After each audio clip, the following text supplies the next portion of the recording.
Hello everyone. आज हम बात करने वाले हैं ब्लू बीटल मूवी के बारे में।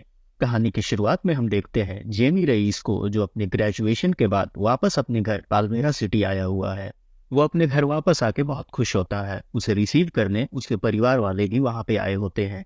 वो अपने परिवार वालों से मिलता है और उसके बाद सभी एक रेस्टोरेंट में खाने बैठते हैं, जहाँ पे उसे पता चलता है जल्दी ही वो अपने घर से हाथ धोने वाले हैं, क्योंकि मकान मालिक ने रेंट बढ़ा दिया होता है। जेमी की आखिरी उम्मीद उसकी दुकान होती है, जिसपे उसके पिता बताते हैं कि उनके दुकान की हालत भी कुछ ठीक नहीं है, बिकॉज बड़ी इंडस्ट्रीज ने टेक ओवर कर दिया है और दुकान की हालत अच्छी नहीं है। जेमी को बिल्कुल भी अंदाजा नहीं था कि उसके पीछे उसके घर की हालत इतनी खराब हो चुकी है। वो अपने मॉम डैड से कहता है कि उन्होंने उसे इस बारे में क्यों नहीं बताया। वो वापस आ जाता और उनकी मदद करता, जिसपे उसकी माँ कहती है कि हमने तुम्हें पढ़ने के लिए भेजा था। तुम अपनी पढ़ाई पूरी कर सको और एक बेहतर जॉब ढूंढो, जिसके बाद तुम्हारी लाइफ हमसे बेहतर हो सके। जेमी अपनी बहन से बात करते हुए कहता है कि उसे जरा भी अंदाजा नहीं था कि घर के हालात यहाँ तक आ जाएंगे। जेमी उससे कहता है कि वो अपने परिवार के लिए हमेशा से कुछ अच्छा करना चाहता था। अब उसके पास पढ़ाई कंप्लीट होने के बाद एक डिग्री है, जिसका इस्तेमाल करके वो एक अच्छी जॉब ढूंढेगा और अपने परिवार की हालत बेहतर बनाएगा। अगले दिन जेमी की बहन उसे अपने साथ कॉर्ड इंडस्ट्री ले जाती है, जहाँ पे वो काम कर रही होती है। वहाँ पे जेमी विक्टोरिया कॉर्ड को देखता है और वो होपफुल हो उठता है कि शायद उसे यहाँ पर कोई जॉब मिल सके। इधर विक्टोरिया की भतीजी जेनी को पता चलता है कि उसकी आंटी एक सीक्रेट प्रोजेक्ट पे काम कर रही है, जिसका नाम ओमैक होता है। ओमैक यानी कि वन मैन आर्मी कॉप्स। इसमें सीक्रेट सोल्जर्स तैयार किए जाते हैं, जिनके ब्रेन को मशीन के द्वारा कंट्रोल किया जाता है और अपने मन मुताबिक उनसे काम कराया जाता है। जेनी अपनी आंट से पूछती है कि जिस प्रोजेक्ट को सालों पहले बंद कर दिया गया था, उसे आपने क्यों शुरू किया है। जिस पे उसकी आंट कहती है कि ओमेक हमारी कंपनी को और ऊपर लेकर जाएगा। जेनी अपनी आंट से सवाल करती है कि आइलैंड पे आपको क्या मिला था, जिस पे उसकी आंट जवाब नहीं देती है और कहती है कि ये सीक्रेट है।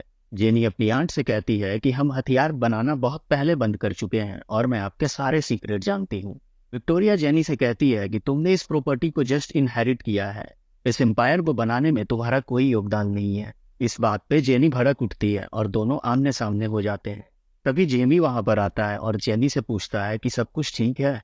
विक्टोरिया जेमी पे बौखला जाती है और दोनों भाई बहन को जॉब से निकाल देती है। मैंशन के बाहर जेनी जेमी से मिलती है और कहती है कि तुम मेरी वजह से जॉब खो बैठे। कल तुम मेरे ऑफिस आ जाना और मैं वहां पर शायद तुम्हें कोई जॉब दिला दूंगी। और वो उसे अपना नंबर देती है। अगली रोज जेमी जेनी के ऑफिस पहुंचता है और उसके साथ उसके परिवार वाले भी आए होते हैं।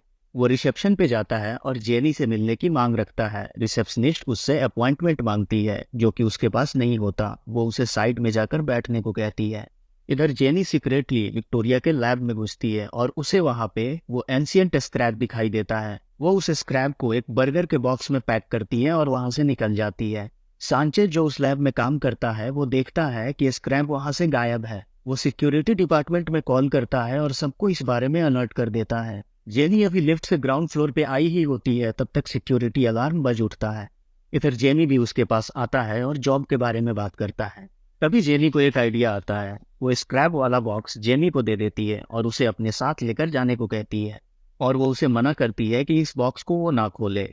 जेमी वहां से उस बॉक्स को लेकर निकल जाता है। वो अपने घर पहुंचता है और सभी को वो दिखाता है।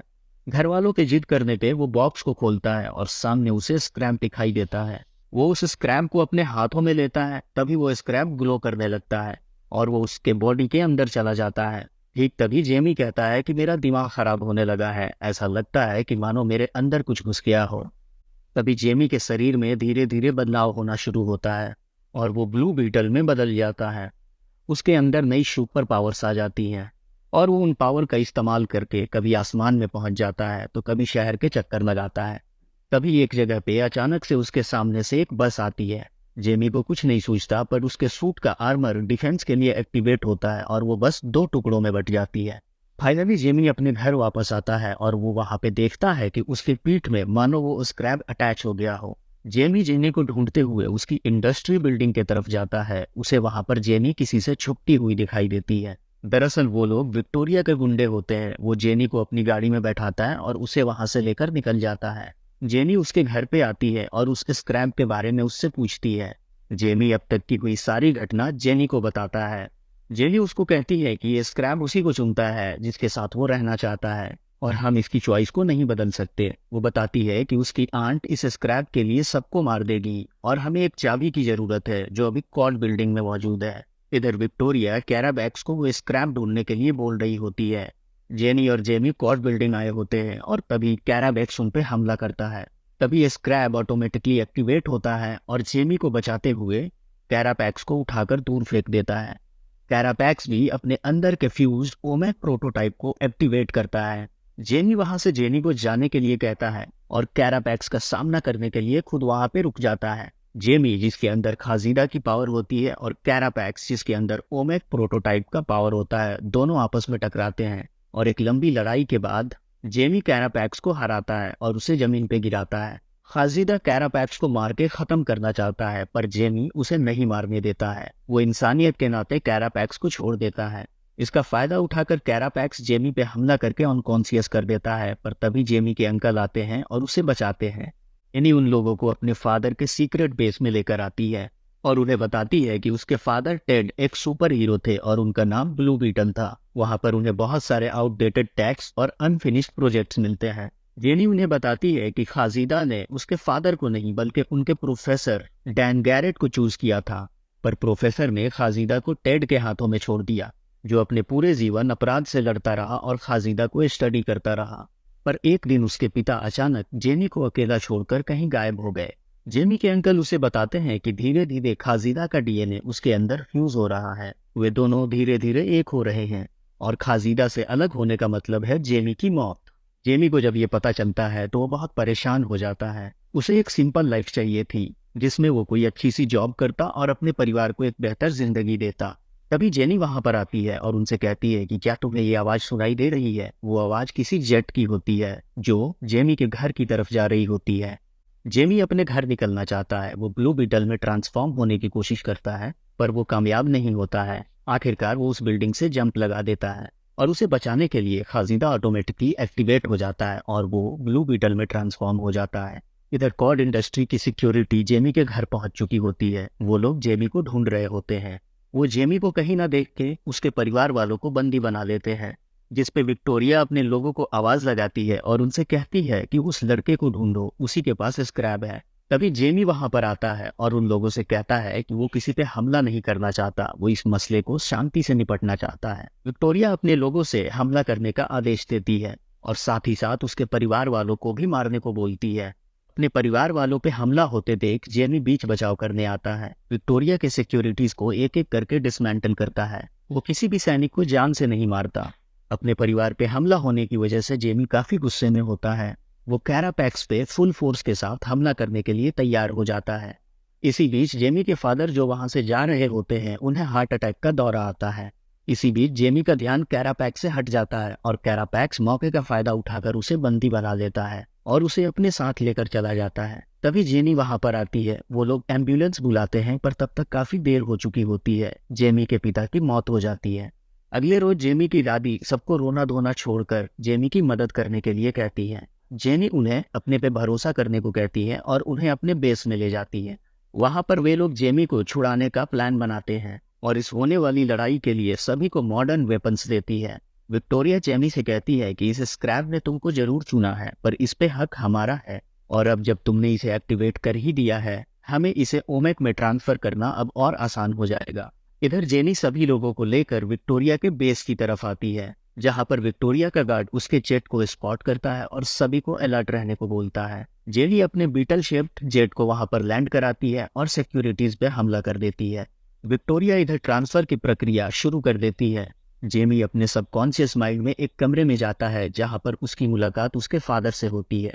जेमी के पिता उसे हिम्मत देते हैं और वापस जाने के लिए कहते हैं। जेमी उनको भी अपने साथ चलने के लिए कहता है, जिसपे वो कहते हैं कि मुझे मेरी जिंदगी के सारे सवालों के जवाब मिल चुके हैं और मेरा मकसद बस इतना ही था कि मैं तुम्हें इस फैसले को लेने में मदद कर सकूं। वे जेमी से कहते हैं कि तुम अपने दिल से सोचो, यहीं से तुम्हें हर एक सवाल का जवाब मिलेगा। इधर सांचेज विक्टोरिया को बताता है कि ट्रांसफर सक्सेसफुली हो रहा है और खाजीदा का डीएनए कैरापैक्स के डीएनए के साथ धीरे धीरे अलाइन होना शुरू हो जाता है। फाइनली कैरापैक्स होश में आता है और सरप्राइजिंगली इस ट्रांसफर के बावजूद भी जेमी जिंदा बच निकलता है। सांचेज जेमी को वहां से निकलने में मदद करता है और उस दरवाजे के लॉक सिस्टम को डिस्ट्रॉय कर देता है। कैरापैक्स जेमी को खत्म करने के लिए उसे ढूंढता है। इधर जेमी खाजिंदा को एक्टिवेट करने की कोशिश करता है पर वो सफल नहीं होता। इसी बीच कॉर्ड के सिक्योरिटीज जेमी को शूट ही करने वाले होते हैं, तभी उसकी दादी वहां पर आती है और सभी सिक्योरिटीज को मार गिराती है। जेमी अपनी मॉम से मिलता है। फाइनली वो ब्लू बीटल में ट्रांसफॉर्म हो जाता है और अपनी बहन को ढूंढने निकलता है। उसकी बहन कॉर्ड सिक्योरिटीज के बीच में फंसी होती है, जहां से वो उसको आजाद करवाता है। उसकी बहन उसे बताती है कि जेनी कहीं अंदर ही फंसी हुई है। वो जेनी को ढूंढने निकलता है, पर इसी बीच कैरापैक्स उस पर हमला कर देता है। कैरापैक्स उसे लेकर आसमान में चला जाता है और दोनों वहीं पर लड़ाई शुरू करते हैं। लड़ाई के दरमियान कैरापैक्स अपने सिस्टम से एक हथियार बनाकर उस पर वार करता है, जिसे देखकर वो खाजिदा से पूछता है कि क्या तुम वो वेपन मुझे दे सकते हो जो मैं इमेजिन करूं। खाजिदा के हाँ कहने पर वो एक बड़ा सा तलवार अपने हाथों में लाता है और कैरापैक्स से हमला बोलता है। खाजिदा उसे ओवर कॉन्फिडेंट होने से बचने के लिए कहती है, पर जेमी कहता है कि वो सब कुछ संभाल लेगा। पर तभी कैरापैक्स जेमी को स्वॉर्ड से स्टैब करता है और उससे कहता है कि तुम्हारे अंदर की इंसानियत ही तुम्हारी कमजोरी है। और वो जेमी को मारने के लिए एक बड़ी सी स्वॉर्ड अपने हाथों में लाता है। पर ठीक तभी जेमी के अंकल कैरापैक्स के मुंह पे पत्थर फेंकते हैं और उसे डिस्ट्रैक्ट करते हैं। इसी बीच जेमी को टाइम मिलता है और वो फुल फोर्स के साथ काफी एग्रेसिव तरीके से कैरापैक्स पे अटैक करना शुरू कर देता है। जेनी अपनी आंटी से कहती है कि तुम्हारा कैरापैक्स तो हार गया, जिस पे विक्टोरिया कहती है कि कैरापैक्स तो बस एक प्रोटोटाइप था, असली हथियार तो है स्क्रैप का कोड जो उसके हाथों में है और वो उसके जरिए हजारों कैरापैक्स तैयार कर सकती है। विक्टोरिया जेनी से कहती है कि उस गरीब फटीचर का साथ छोड़ो और मेरे साथ आ जाओ, जिसपे जेनी कहती है कि वो गरीब फटीचर तुमसे ज्यादा फैमिली की अहमियत समझता है, और फिर दोनों आपस में लड़ने लगती हैं। इधर जेमी कैरापैक्स को डिफीट कर देता है और उसे मारने ही वाला होता है। तभी खाजिदा जेमी को ऐसा करने से रोकती है, जिसपे जेमी कहता है कि इसकी वजह से मेरे पिता की मौत हो गई, आखिर मैं इसे क्यों जिंदा छोड़ूं। जिसपे खाजिदा कहती है कि ट्रांसफर के समय मैंने इसके ब्रेन को अनलॉक किया था और इसके अंदर जो कुछ भी मैंने देखा उसे तुम भी एक बार देखो। खाजिदा जेमी को कैरापैक्स का बचपन दिखाती है। कैरापैक्स अपनी माँ से बहुत प्यार करता था, जिनकी मौत कॉर्ड इंडस्ट्रीज के एक बॉम्ब धमाके में हो गई थी, और विक्टोरिया ने कैरापैक्स को अपना गुलाम बना लिया था और उस पे ओमेक एक्सपेरिमेंट परफॉर्म किया था। ये सब जानने के बाद जेमी कैरापैक्स की जान बख्श देता है। इधर जेनी विक्टोरिया का प्रोटोटाइप डिस्ट्रॉय कर देती है। विक्टोरिया कैरापैक्स को ऑर्डर देती है कि वो जेनी और जेमी को मार डाले, पर कैरापैक्स जेमी को कहता है कि वो अपने परिवार के साथ वहां से चला जाए। कैरापैक्स विक्टोरिया को घसीटकर एक तरफ ले जाता है। वो उसे मैनिपुलेट करने की कोशिश करती है, जिसपे वो उसे बताता है कि उसकी याददाश्त सब वापस आ गई है। खाजिदा जेमी को बताती है कि कैरापैक्स अपनी एनर्जी रिएक्टर से ब्लास्ट करने वाला है। जेमी वहां से निकल जाता है और अपने परिवार से मिलता है। जेनी कॉर्ड इंडस्ट्री की अगली प्रेसिडेंट बन जाती है। वो अनाउंस करती है कि उसकी कंपनी अब हथियार नहीं बनाएगी, बल्कि लोगों के वेलफेयर के लिए काम करेगी। इधर जेमी के लोकेलिटी के सभी लोग उसके घर पे आए होते हैं। वे लोग उसके घर को वापस सही करने में मदद करते हैं। जेनी भी वहां पर आती है और जेनी के परिवार को आश्वासन देती है कि ये कॉर्ड इंडस्ट्री की जिम्मेदारी है कि आपके घर को वापस बनाए। जेनी को ड्रॉप करने के लिए उसकी बाइक तक जाता है। वो उससे पूछता है कि दोबारा कब मिलोगी और फिलहाल कहाँ जा रही हो, जिसपे वो बताती है कि वो अपने फादर के लेबोरेटरी में जा रही है, क्योंकि वो अपने फादर को बहुत मिस कर रही है। जेमी उससे कहता है कि क्या मैं तुमको लिफ्ट दे सकता हूँ, जिसपे वो एग्री करती है। जेनी के अंदर का ब्लू बीटल एक्टिवेट होता है और वो जेनी को लेकर आसमान में उड़ जाता है।